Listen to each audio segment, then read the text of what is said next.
Anton is going to explain us a little what's going on online in Russia. Just so you know, Anton is called like a web guru, or maybe one of the fathers of the internet in Russia. Has been a VC, a founder, an entrepreneur, a journalist. So if we can have the first slide, maybe. Just so you know, for example, on Google+, I check your profile, you have 18,550 friends on Google+. That is just new, and that I guess in Russia is not like the biggest one. So can you just, you know, the elevator pitch, give me a little more feedback, but you know, what you have done with LiveJournal or like a few sites in Russia? Well, I used to start up news media websites and blogs since the year 96 in Russia, when there was no such word as weblog, and have been doing that ever since for the last 15 years. And what I was about to tell was the basics of that country that someday some of you might have the pleasure or the misfortune of having business with. That depends on how you fare, and you can't predict the outcome. It's an unpredictable place, and every other decade Russia has a new unpredictable reality. And this is how the internet came to be in Russia. What you see here is what used to be called the Soviet Union, and it had approximately 300 million people living in it, and the language was Russian. And then it suddenly fell apart, and Kazakhstan and Tajikistan and Uzbekistan were no longer the part of that big space, and Ukraine and Belarus in the west and all the Baltics and Moldova fell off. So suddenly Russia found itself with half of the population of the Soviet Union.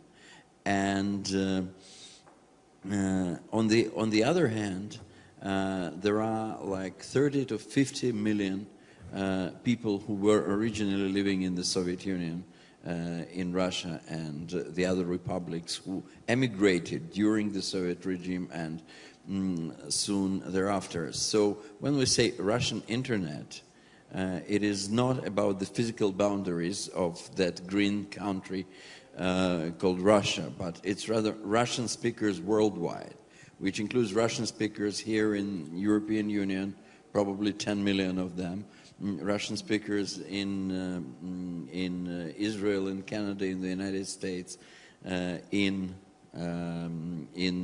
Ukraine, Belarus, and Russia proper. And more or less nobody in Uzbekistan, in Tajikistan, in Turkmenistan, in those countries that are more or less similar these days to Somalia or North Korea. Speaking of the internet, it started with a small cable going from St. Petersburg to Helsinki. Somehow Helsinki got on that map, although the city is very small. And that cable allowed for the Soviet Union to exchange electronic mail by UUCP, which is Unix to Unix copy protocol, between servers in St. Pete and Finland. That was as much as the whole country got of the internet from 89 to approximately 94, when a domain for Russia was delegated. It was RU domain, born in 94. The history of Russian internet was special in that neither the government ever participated in doing something online, or at least laying cables, as was the case with the United States, nor did any big Russian media companies ever consider joining, because they were too busy with broadcast print media budgets, and they couldn't care less about the funny hundreds of thousands of Russians who were using the internet. So whatever projects, whatever internet projects, be it portals, social networks, e-commerce, auctions, and so forth, we have in Russia, they are not part of any big development, be it big in terms of Russian economy or internationally. In the place of big multinationals that are dominant everywhere, as we've seen in the slides of Facebook dominance or Google dominance worldwide, Russia has its own product for the biggest social network, Russia, which is called Fondateur. Russia has its own product for the biggest search engine, which is Yandex, listed among the top 10 search engines in the world, and it is completely a local development. And because Russia was, this is a particular view on Russia expressed by one Sergey Brin, the founder of Google, who was actually born in Russia and lived there until the age of 6, after which he was, his parents finally were permitted to emigrate to the United States. So he probably has no reasons to be very fond of the country where his family was discriminated against, and we can't blame him for that. But this might be partly the reason why Google is not so successful in the Russian market.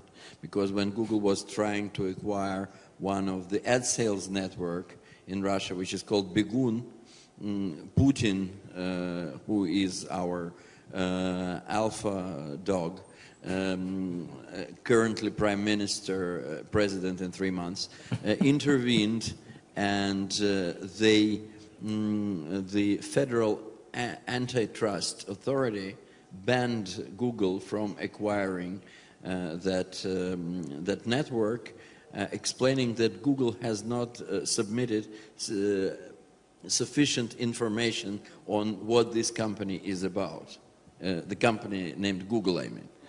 They didn't provide enough information to the antitrust to know whether Google is trustworthy or not. So, okay, it seems, of course, it's a different country. There is still some, I would say, cultural specificity.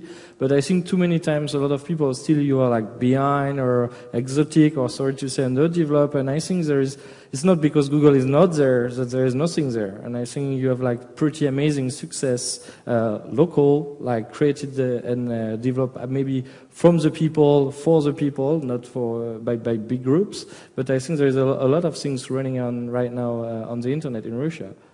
Not only locals, like the case of Google being special, there are many newcomers from all parts of the world. As a good example, our mutual friend Pierrick Dutoit, who was very successful coming to Russia and establishing the Woman Journal project, from which I reckon he's now back in France. For Mythic. But Russian internet market is actually very open. Since it grew out of necessity and common sense, it's very open. It's not like the Chinese market or like the Japanese market. There are no artificial barriers to foreigners, except for the Google case, which I specifically outlined. It's actually very welcoming to someone who is ready to spend some time learning its inner workings, learning how it's structured, what the user's preferences are, and what the industry is about. So all the attempts to clone to Russia some models that had been successful elsewhere, just mechanically transferring offerings like Lycos or Yahoo, never gave any fruit. But individual foreign entrepreneurs coming to Russia and opening shop based on local impressions were regularly very successful, including myself. I came from Israel in '97. And you came to Israel, and one of your major success in Russia was around LiveJournal. Can you give us one of them?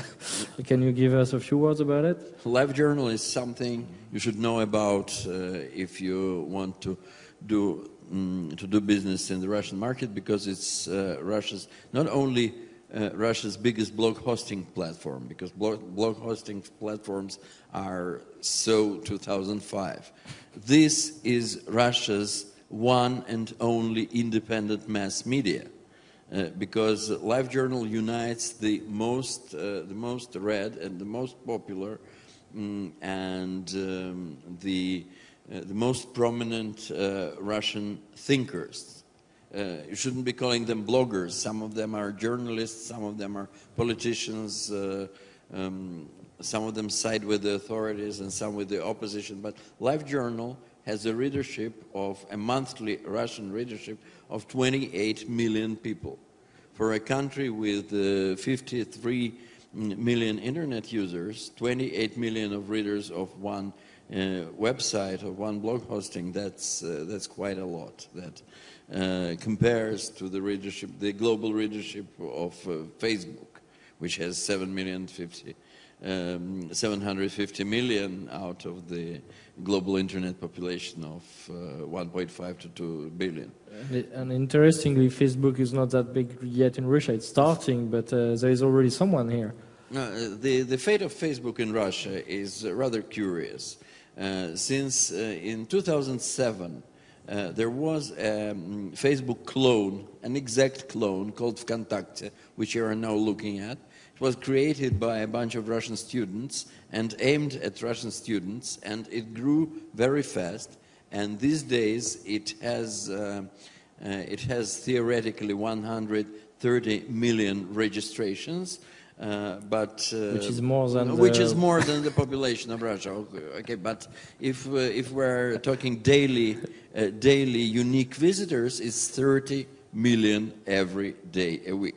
So Fondateur, this website, which was a clone of Facebook, translated into Russian, quickly attracted everyone under the age of, say, 25. So every school kid and every student. And then in some regions it also became popular among adults, as in St. Petersburg, where it was originally created. And then they added the ability of sharing music and videos. So it's the biggest piracy outlet not only in the world today, but in the whole history of mankind. And every time they get sued, they win. They say they have nothing to do with publishing that content. It's the users. Go after the users, if you please. So in the West, when Facebook is celebrating the novelty of having Spotify in the platform, you already have movie and music in VKontakte since... yeah, but actually, everybody knows it's piracy. So there are some people in Russia, not many, but some people who know what copyrights is about, and that somebody had to produce this and he was expecting some payment. Yeah? And for this small group of, let's say, 5 to 10 million people, these are the guys who are using Facebook in Russia. This is a strata which is called, which one calls global Russians. Russians who speak foreign languages, Russians who interact with different friends in different countries of the world. There is an exact figure for Russia. Out of 140 million citizens, there are 10 million foreign passports issued. So the remaining 130 million cannot technically cross Russian border. If they want it, if they can afford it, but we know that only 10 million passports have been issued. So this is a good indication of how Russia as a nation can interact globally. Another good figure is the amount of people speaking foreign languages. The most spoken foreign language being English, there are 6.7% of the population who do speak English. French comes second with 2.5, I think.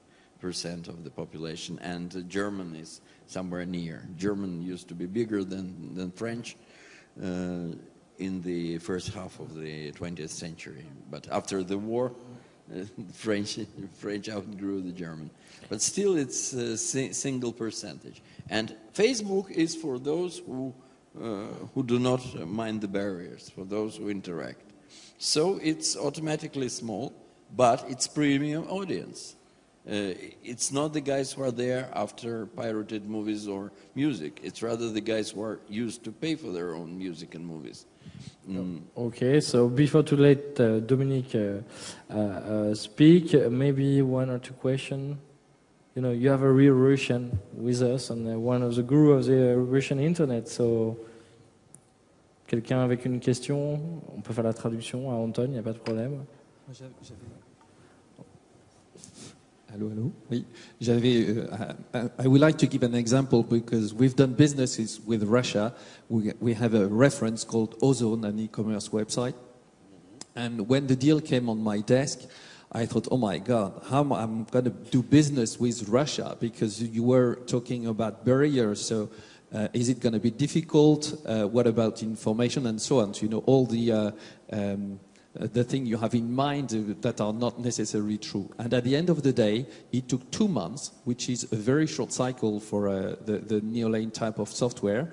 And we found very open people. And the most tricky part was to sign the contract, because we had to do a contract in English and in Russia. And so when we signed the contract in Russia, of course, we could not understand what was written. And it took 2 additional months, you know, to synchronize and negotiate the 2 contracts. But that was the most tricky part. Otherwise, it was easy, quick. And I think it's a good example of how internet, let's say, is so open and across the borders. So that's. And you know that the CEO of that company is a francophone from Geneva, Switzerland. Absolutely. So it was easy at least to talk to the CEO. Anyway, you know, English is not that popular in Russia. It's not. As I mentioned, it's not that easy. So thanks a lot. I know it's a bit short, but we have to keep up with time. So I'm sure if you have any more questions, Anton will be with us even maybe tomorrow. Maybe? Yeah, maybe. So good. And Dominique, Dominique has a question. So. What is surprising with these BRIC countries, and especially Russia, but it's the same in China, as you mentioned it, there is that global shift from west, north to south and east, one part, and for Russia and China, these former communist countries are much more comfortable talking with European as French than Anglo world and Americans, which means that when Chinese company came to settle their headquarters in Europe, they very often choose Paris as headquarter city instead of London. And for a Russian company, what you just say, that it's open to French entrepreneurs. So what can be done to smooth the process in order to develop that link between these 2 countries? Because we know how brilliant engineers in Russia are. We have maybe in some James Bond the idea of the best hackers in the world, but also the advanced technology and engineering power. How can we enable people to do more business between the 2 countries? Well, actually, speaking of the openness of the Russian market, I wouldn't like this to sound as an empty phrase. If you go to the top page of the biggest Russian portal, say Yandex, with the initial valuation of 8 billion on the IPO, and you press on the link called About, and there is an address and a phone for that company, and you can just dial that phone, and a secretary will answer, and you can ask to talk to the CEO and president and the biggest shareholder of that company, and he will answer. This is how open it is. It doesn't have all those layers of corporate hierarchy, red tape, bodyguards, and so forth. Therefore, it's very easy to communicate with anyone you find suitable for your interactions. You don't need to establish two chambers of commerce, one in Paris, one in Moscow, to act as intermediaries between you and the person you want to see in Moscow. You just leave the receiver and you call anyone you think is a suitable partner for you. So if you need a portal, that could probably be Yandex. If you need a social network, that could probably be Fondateur, and all those names are on Wikipedia when you Google when you search for Russian internet there. So it's very easy. Unlike China, where you have to do homework after homework, studying the intricacies and the delicacies and what not to do. In Russia, there are absolutely no things you should avoid. No things that you can do to ruin your reputation, because everybody drinks so much that they do worse things every day. Okay, so thanks a lot, Anton.